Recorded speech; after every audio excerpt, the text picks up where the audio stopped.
Today's the 10th day.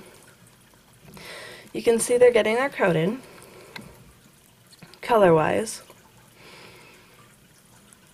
Kind of curious as to if those are actually going to change colors, the black ones.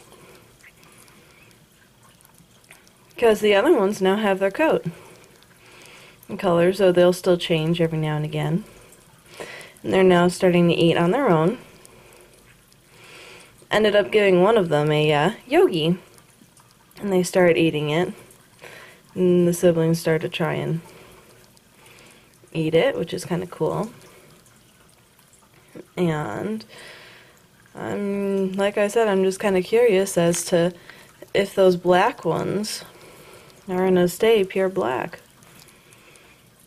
Because the other ones changed. As you can see, they went from black to brown. Which is really cool. That would be really cool to have a pure black one too. Because I was hoping to get one of those at one point in time from the pet store. But you know, that would be even greater if I could actually get it from one of the litters too. Seems to be quite a mixture of black and brown, which is kind of cool. None of them are white. None of them are white. Kind of wondering why that is. But their eyes will open in about 4 days or so, as well as their ears. So that'll be loads of fun. You can see that one has a little bit of stuff in his mouth. It was bedding. He stuck it in his mouth and now he's putting it down. Or she, I don't know. Can't tell the genders yet because I can't touch them. And you can see when I zoom in, you can see the little coats coming in. It went from being tiny little hairs to being more of a hamster coat. Time will only tell if I actually got any long hairs. I'm thinking I might have a few long hairs that just might be brown, which, you know, that's perfectly fine too. Hi, Sarah. Hi. So that's going to be the end of this video. For a little advice on what about this time they'll be doing versus what they first could do. When they're first born, they can't move anywhere. They're pretty much just there. And Sarah, get back in there. There we go. Stick. There you go. Okay. Anyways, and they can't move. They can't eat on their own. All they have to do is pretty much nurse from their mommy. By the time that they're about 7, they'll start moving more.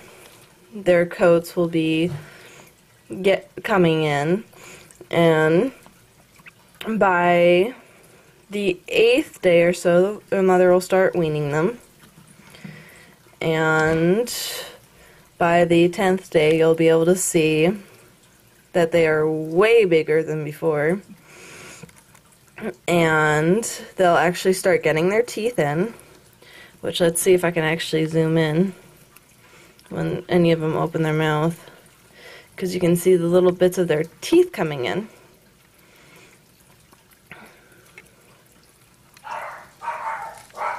Don't mind Jazz, she's a spaz. Nope, none of them want to open up their mouth right now. But anyways, their teeth start coming in, and their coat fully starts coming in. Colors should be starting to come in, so if they were going to turn from black to white to brown to whatever colors, they would start doing that by now. And at around day 9, they start venturing out. So then the mommy hamster will be kind of chasing them every now and again.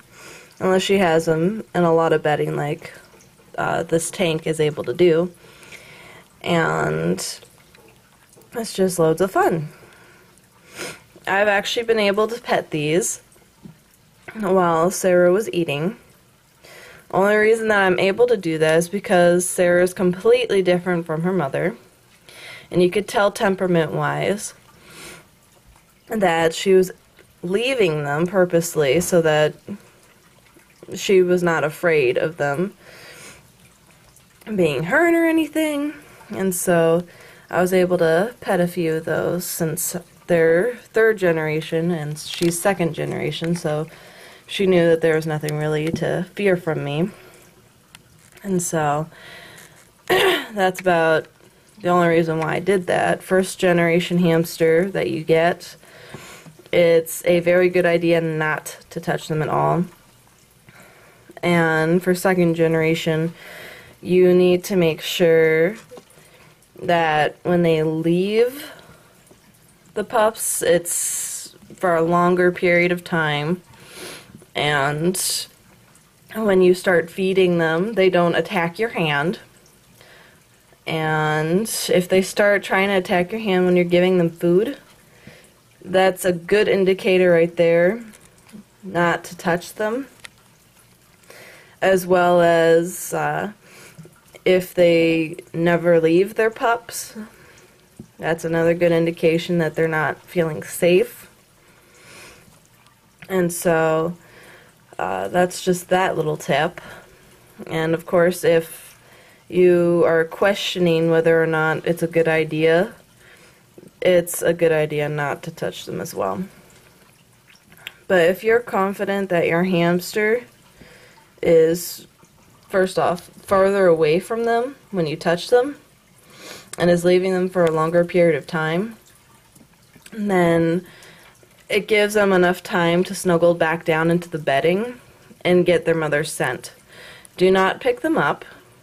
That's one thing that I have not done, and I'm not going to, because then they get a heavy scent of you on them, and then the mommy hamster won't know if it's actually hers or not.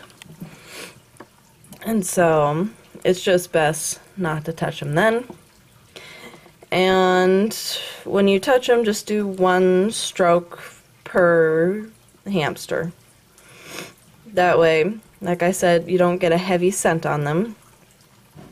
And if the mommy hamster is far away from them, like say over in the corner of a tank, and she doesn't seem to be too bothered that you're near her nest, then like I said, you can pet them every now and again.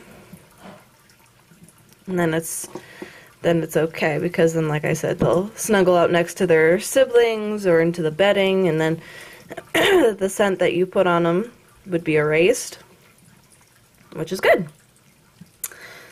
Now, this is going to be the end of the video. I always like talking extra. Alright, bye!